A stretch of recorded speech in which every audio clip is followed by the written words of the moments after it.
I have a theory. Hating a story feels disturbingly similar to loving one. Your stomach twists at the thought of it. Your appetite and sleep are shredded. You're consumed, and it scares you. Both love and hate are mirror versions of the same game, which is why I think this book is so polarizing.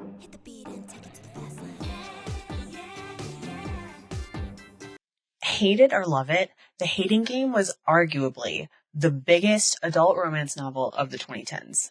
It is written in such a way that it commands strong opinions.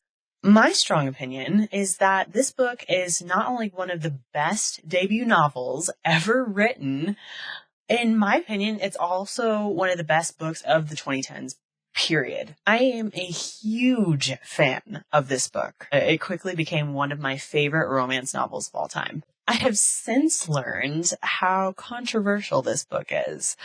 Well, not controversial, polarizing. People either really love this book or really hate this book. I really love this book. I love this book so much that after I finished it, I couldn't stop thinking about it. And I spent weeks searching for the perfect flamethrower red lipstick. If you know, you know. So, heads up.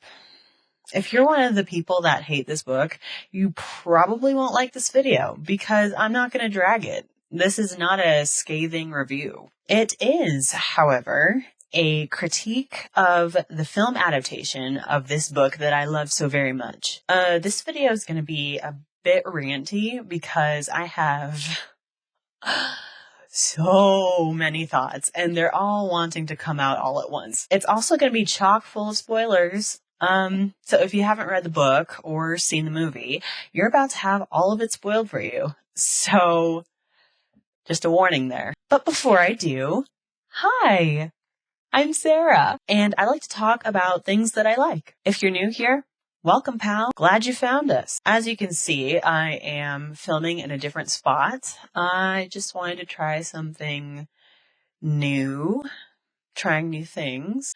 Anyway, so let's get into it. Things I loved about the Hating Game movie. There were a lot of things in this movie that pleasantly surprised me as a fan of the book. The first thing that stood out to me personally were two things. One, how perfect Lucy Hale was for this role. And two, the use of Smurfs throughout. Lucy Hale really surprised me. I haven't always been a fan of her acting. I used to watch Pretty Little Liars, but she absolutely nailed this role. I mean, she nailed it. She made sure to mention in interviews how hard she studied the novel to really nail the role of Lucy. That's gonna get confusing, isn't it? Okay, from now on, when I'm talking about the actress, I will say Lucy Hale. And when I'm talking about the character, I'll say Lucy the character. Yeah, okay. But you can tell how much she studied the novel because she became the character. She blew my socks off. So hats off to her for her work in this film. Really well done. I absolutely loved how Lucy the character wrote Smurf fanfiction. Such a wonderfully weird little detail that totally made sense to her character. And it made her feel a bit more three-dimensional. I also appreciated how it alluded to Lucy and Josh's relationship. Grouchy Smurf and a strawberry.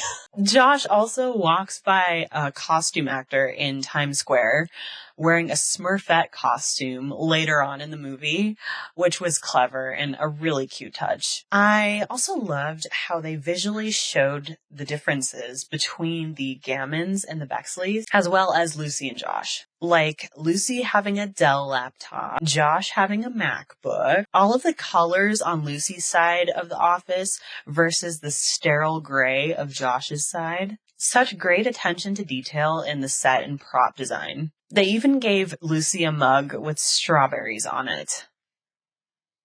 So cute. And her apartment building is pink. Like, ugh. I wish the costume designers had stuck to all of Josh's shirt colors in the book. But I think the reason they didn't was because they really wanted that colorful versus monotone visual contrast between the two characters. So that's understandable.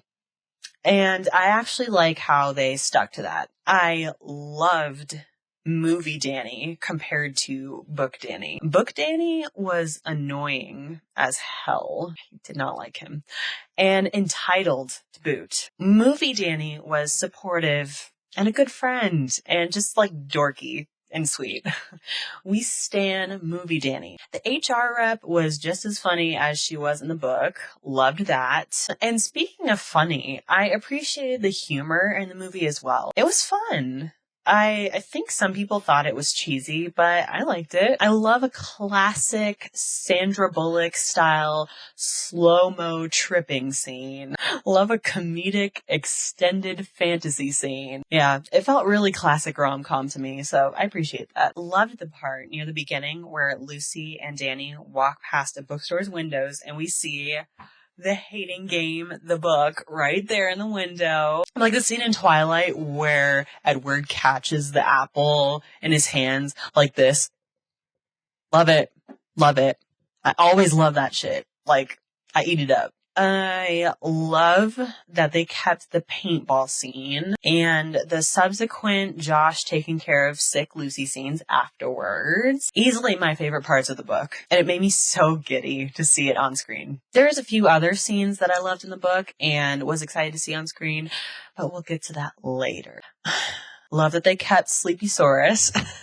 Love that the front desk man at the hotel they stayed in was so weird. Such a weirdo, that Jaff. That tree grew outside. Lucy telling Josh's dad off at the wedding. Oh, perfecto. Delicioso. Mwah, so satisfying. I also really liked Lucy's wardrobe, and it was basically how I pictured it in the book. As a fellow shorty, it gave me a few bits of outfit inspiration. I think I'm like the exact height of Lucy Hale, so thanks for that, Lucy. The biggest differences from the book. Now, as both a film fan and a book fan, I have seen many an adaptation. Some good, some not so good. I think I've finally made peace with the fact that no adaptation is ever going to be 100% perfect in my eyes, based on the way that I pictured the story in my own head. Like, sorry, that's just not possible. Another thing is that books and movies are very different media. One is visual and one is entirely on the page, and your imagination fills in the blanks. So it stands to reason that a good story on the page is not always going to translate organically onto the screen without any changes whatsoever. Compromises have to be made in order to make the best screen version of the story possible in the eyes of the director and the screenwriter. A lot of readers can't seem to accept this. In my opinion, it's just unreasonable to want a movie to be perfectly like you imagined when you read the book. Unless one day they invent some sort of technology that will enable someone to reach into your brain and see books the way that you imagined them. Exactly. Like, that's just not going to happen. It's not. So there is a bit of a divide in opinion of fans of this book because of this. There will always be book fans that want every single detail from the book to make it into the movie version, and will feel slighted when the slightest detail is missing or, God forbid, different. And I won't lie, when I was younger, I used to be one of those fans, but these days I try to go into film adaptations or TV adaptations with a bit of an open mind, with the knowledge that most likely they will just be two different versions of a story that I love. One major thing I have to mention first, and I think anyone who's read the book will have noticed this immediately too, it's Christmas time! Merry Christmas, everybody! Yeah, for whatever reason, they decided to make this a holiday rom-com. Whereas the book takes place in the summer, I think. It was an interesting choice. I don't hate it. I don't resent it. I just kind of wonder why they did it. Maybe the studio wanted a holiday release, which is what it got.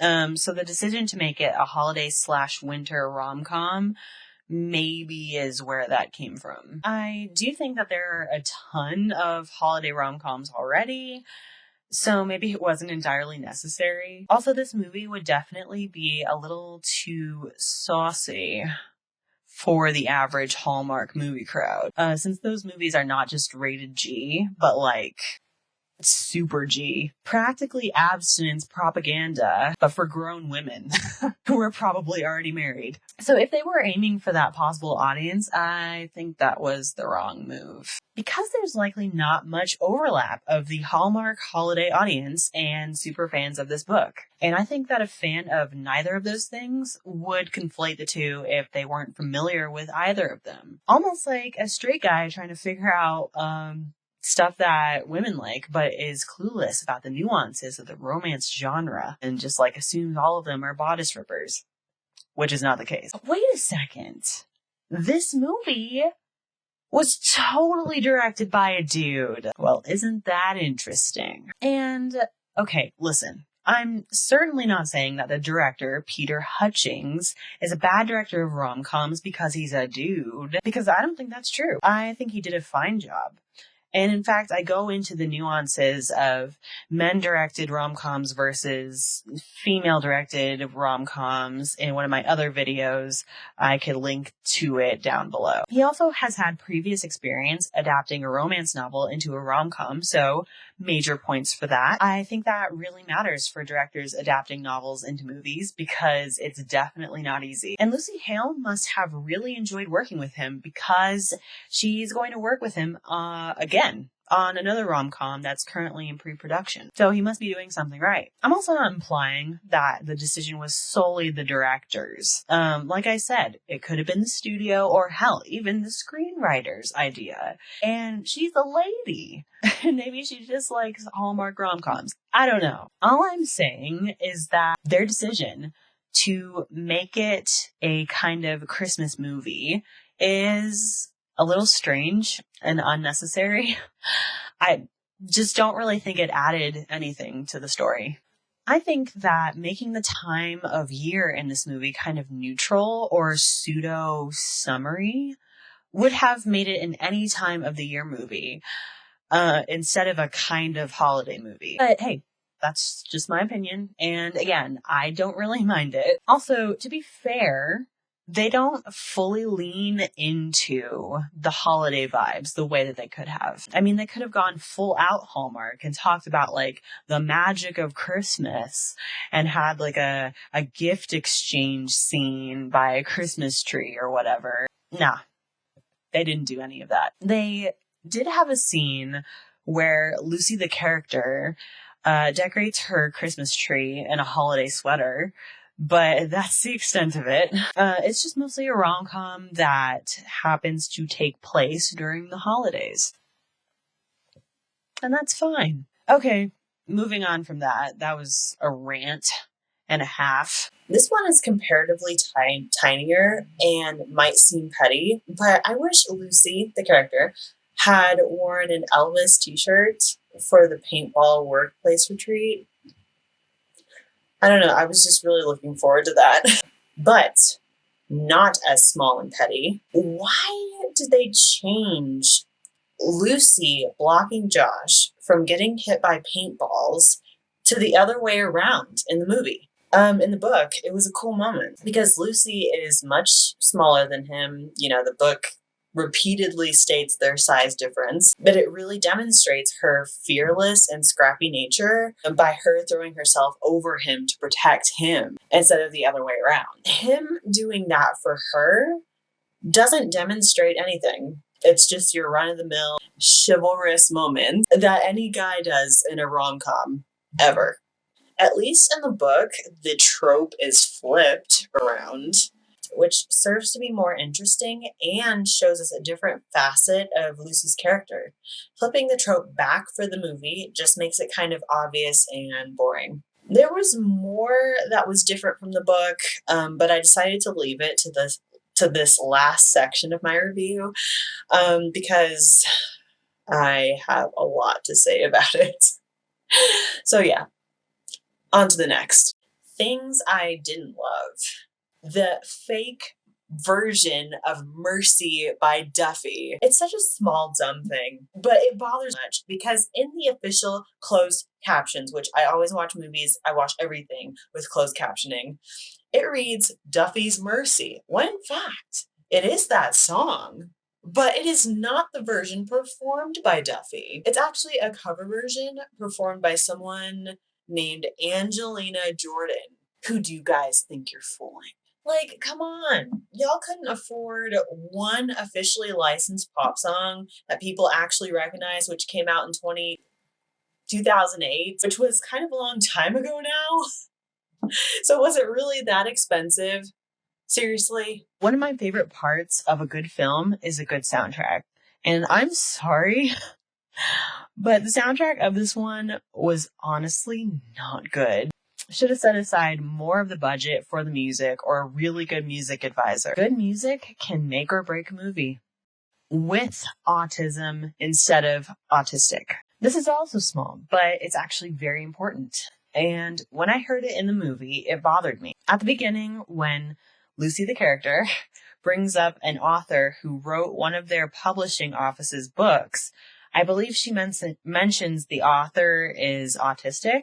Either that or the character. I can't quite remember. However, she uses the phrase with autism as in person with autism. Since this movie was written in and takes place in the United States, it's important to make this clear. Most autistic people in America, particularly autistic adults, detest person first language. That's what a lot of people are trained to say in medical and psychology classrooms, but in actual autistic communities, it's not a well-liked term. Using the phrase, I am autistic, or they are autistic, as in an identity, is seen as validation of that person and how they experience the world rather than autism as something they carry around, something they have on their back, something they could just put down like a heavy grocery bag or something, because it's not. The language surrounding disability is important. Just something to think about. The elevator scene. The differences made to the elevator scene. Josh making the first move in the book was significant. In it, Lucy is convinced that the hate she has for Josh is mutual. So Josh making the first move in the elevator scene in the book plants the first seed of doubt in the reader's mind that Lucy has interpreted their interactions in an accurate way.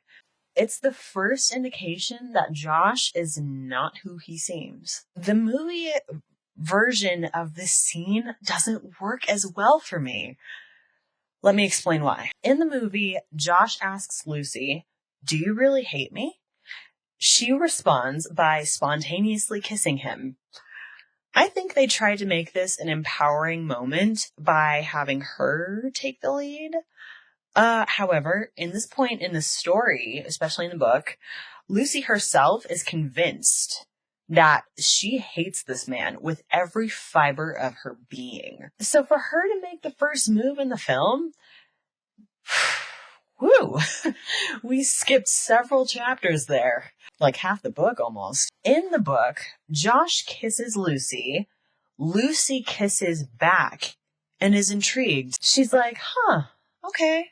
Interesting. Wait, I still hate you. I'm onto you. They try to keep some element of this with the scene at the bar afterwards when she says, "A guy just called me beautiful," and my first reaction was to think that he's messing with me, which was delivered very well by Lucy Hale. I'll give her that. Just like in the book. But changing the dynamics of the elevator scene, I think, undermines that point a little. At the beginning of the story, Lucy and Josh still very much don't understand each other. Things are confusing because they don't know each other as well as they think they do yet. So that's why the new framing of the elevator kiss scene bugs me, because within the rest of the context they brought over from the book, it just doesn't work as well and doesn't really make sense. if Book Josh had asked Lucy at that point if she really hates him, she would enthusiastically say yes, and then detail to him all the ways she wanted to strangle him. She wouldn't just, kiss him out of nowhere. Not at this point, anyway. Not yet. Just, yeah. Didn't work for me. It didn't work. Which sucks, because that was, one of my favorite scenes of the book, and yeah, it just didn't work. The exclusion of Lucy's parents. Josh's parents are there at the wedding. So why did they skip over Lucy's video chats with her Strawberry Farm parents? In the book, those were meant to show how isolated she is and how much Lucy respects and looks up to her mother. The fact that she can't ever take trips home because of how dedicated she is to her job, to the point where she's really lonely, is a huge part of her character. She's achingly lonely. We barely get to see that side of her in the movie, except for that one scene where she takes the bus home and she's sitting by herself, which was more played for humor, I thought. At least that's how it read to me. Her loneliness makes her growing connection with Josh all the more special. So it sucks that they left that part out. Even just one scene with her video chatting with them would have sufficed, instead of just talking to them on the phone during that one scene. Showing Lucy's lonely life in the beginning of the story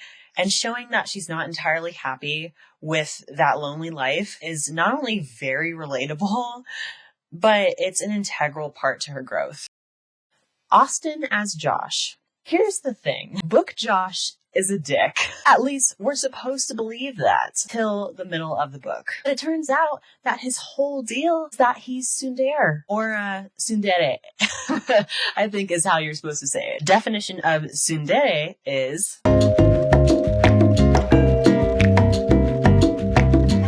So he's basically just a shy perfectionist with failed gifted child complex, daddy problems, and resting bitch face. He's also wary of falling in love because his ex-girlfriend left him for his brother. So yeah, he has reason to be guarded. When Lucy is sick in the movie, she remarks, "Are you actually laughing? I must be hallucinating." Except, guess what? That doesn't make sense, because Austin laughs and smiles throughout this entire movie. He's unusually smiley for someone who's supposed to be a grouch on the outside. At some points, he's practically coquettish. He is boy next door. He's not cold the way that he's supposed to be perceived initially. If anything, he just seems very organized and strict, fond of the color gray, mostly flat, but blandly pleasant. Not an ounce of passion in his entire performance. I'm sorry, that's just how I feel. Honestly, I don't even think he read the book. Either that, or there was the deliberate choice to make him more conventional male lead, aka bland, to appeal to a wider audience. Sure, Book Josh wasn't always likable at first. Then we, the readers, get to know Josh as Lucy does, and we all simultaneously realize that he's wonderful, actually. We see the way that he loves Lucy, and that makes us love him, because that's how character arcs work. Movie Josh, however, never really has those moments. And while a lot of it was written into the script, I think it doesn't come off that way because of Austin Stowell's performance. I don't like his acting. Also, and this is just my opinion, my preference, but I don't think he's all that attractive either. Oh my god, that was so mean. I'm sorry. He's just not charismatic enough for a leading man, in my opinion. That's just how I feel. I'm sure other people feel differently about that. He's just not my type, I guess. Plus, I'm biased, okay? I openly admit that. I am biased. Because months before this movie even released a trailer, I first saw the news about Robbie Amell being cast as Josh, and I was out of my mind with excitement. Robbie Amell doesn't get enough credit for being a sex god. Thank you so much. Can Robbie Amell choke me? Let's just move on to number 9. Until then, I read the news that Robbie dropped out of the movie in favor of another project, the Resident Evil movie. Austin was the second choice for this role, the runner-up. And I believe he was so high up in the list of actors who wanted to play Josh because Lucy Hale had previously already been in a movie together with him, Fantasy Island, where they had previously played a couple. What was so funny is that we obviously did Fantasy Island together, and our characters had like a flirty interaction in that movie. Yes. And we always wanted more. We were like, why did our characters not get together in Fantasy Island? Like, what the hell? So I was excited that because I love Austin. I think he's so talented and such a great guy in general. So I was just excited to get to do a movie like this, which is driven by the chemistry, knowing that we would have great chemistry because I had already worked with him and I know him so well. And I just went off on a tangent and I don't know where I was going with that. So they had that previously established on-screen couple vibe working for them.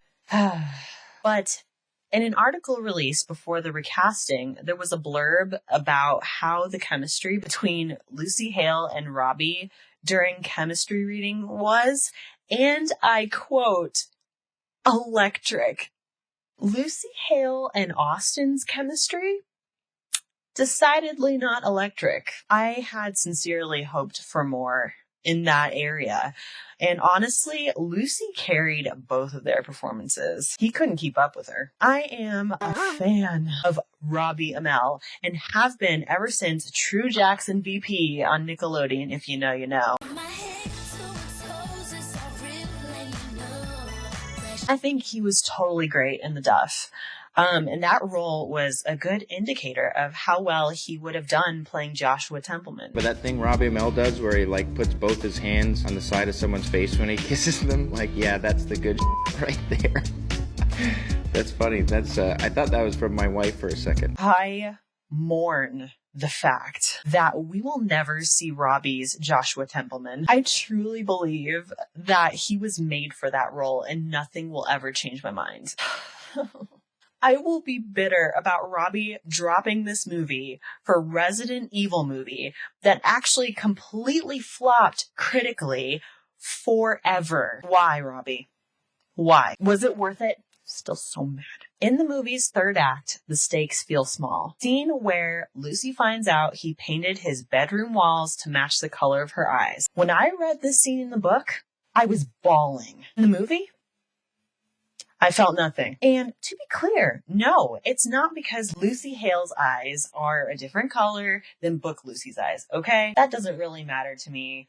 And I appreciate that they kept that scene because along with the paintball and Lucy being sick scenes and the elevator scene, this was one of my favorite scenes in the entire book. And it's a very significant scene. However, the way this scene was performed in the movie was a little off. It was strange. And I have a hard time articulating why I feel that way. Maybe it's because all the events of the last third of the book are completely rearranged. Josh's declaration of love with the walls of his bedroom is, in the book, the very last scene of the story before the epilogue. Not to mention, for 3 years after the book came out, there was no epilogue. The epilogue was written and added to the book as a special treat for the fans in 2019. So for a while, the very last scene in the book is where we and Lucy find out how Josh feels. And it has this huge emotional impact because up until then, it was all up in the air. Lucy didn't know. We didn't know. So in the movie, they switched some scenes around. The film version of the scene, the bedroom paint wall scene, happens before the big promotion they're supposedly both going for is announced. And they have this big random misunderstanding, and Lucy's all, I was wrong about you. You used me. And I'm sitting there like, where? What? In the book, Josh's brother's wedding changes everything between Lucy and Josh. By then, they're like in love. Like Tom Holland and Zendaya in love. God, I hope that reference doesn't age badly anytime soon. I hope it stays evergreen. My favorite. Not to sound too overly invested in two complete strangers' relationship, but I want them to make it. Anyway, in the book, after the wedding, Lucy realizes the full depth of her feelings for Josh, realizes she's madly in love with him, and is scared that Josh doesn't feel the same way. Enter the bedroom paint scene. Oh, and he tells her he's quit his job to work somewhere else, and the big promotion is hers. Big happy ending. I realize this would have been hard to replicate in on-screen form. In a visual media, the way this goes down maybe would have felt too rushed. I think some people even felt the ending in the book, without the epilogue of course, felt too rushed. Adapting this part of the story was probably really difficult, so, I get it. I get that. They knew they had to make it work for the screen, so they decided to mix it all up. However, I'm not sure I like the way that they did it. The scene Lucy finds out she gets the job feels a little too... Again, I can't find the words. Corny, maybe? Cheesy? Just the way that Josh just announces it. It was just not the big fanfare moment that they were going for, I think. But it's also the way that Austin said his lines. It was really stilted and just awkward. The job. You got the job. Congratulations. She was like, thanks. That's not how that happened. I don't know. It was just so weird. It was weird. It just didn't fully work for me. Also, the score during that scene was weird. It felt like, I felt like it didn't fit the scene. I don't know. It was just all off. It was all weird. And I hate that they left out the Lucy Templeman part of the epilogue. They show her wearing a ring on her left hand, which implies it, but that's not enough. I want to hear it, damn it. They're married and in love, and I want to hear it. In conclusion, overall, I liked this movie. I know it doesn't seem like it after those lengthy rants about the stuff I didn't like about it, but I did. I liked it all right. Like I said before, two different versions of the same story. It was just different, and I don't resent it for that. There was just things I didn't like as well as things that I did like. Except for Robbie and Mel. I'll always be resentful of that. Never letting it go. I absolutely love this book. For the week and a half that I first read this book, it owned my ass. It was the boss of me. I could not think of anything else until I finished it, and all I wanted to do was read it. Of course, it's not without its faults. But I genuinely admire Sally Thorne's writing, and I've since read a couple of her other books as well. I'm a fan now. Because I'm such a huge fan, I was honestly worried I was going to hate the movie. No pun intended. In my mind, nothing could measure up to the book, because that's how high of a pedestal I have it on. But I think this movie did a pretty decent job trying. If there's anyone out there that watched the movie first and is curious about the book, read it. Oh my God, read it. But do be warned, it is definitely saucier than the movie. They had to tone down certain scenes and leave some of them out so that our rating wouldn't be anything stronger, let's just say. I would like to hear from other fans of Sally Thorne. What did you think of the movie? I've heard all sorts of opinions about it, which is understandable. Adaptations can be controversial. And for people who have seen the movie but haven't read the book, what did you think of it? For all of you that made it this far, thanks so much for watching. I appreciate it. Thanks for being here. Subscribe if you want, and don't forget to give me a like, because it helps me out, and it's like a little present that gives me a hit of dopamine in my brain. Took me a while to get another video out this time around. It's been a couple months, I know. Hey guys, so this is Editing Sarah here from 3 years in the future after I recorded this video. Yeah, it's been 3 years. It's been 3 years, but I consider finally posting this video my official comeback to YouTube. And yeah, so I've been writing other videos. I've been, working on scripts for other things. So hopefully I should be able to, finally put some of those on here. So yeah, sorry about that. Them's the breaks with ADHD. Am I right? Okay, bye.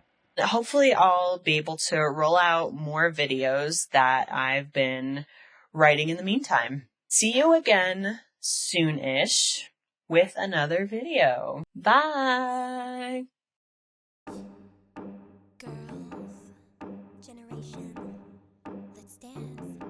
Chivalrous.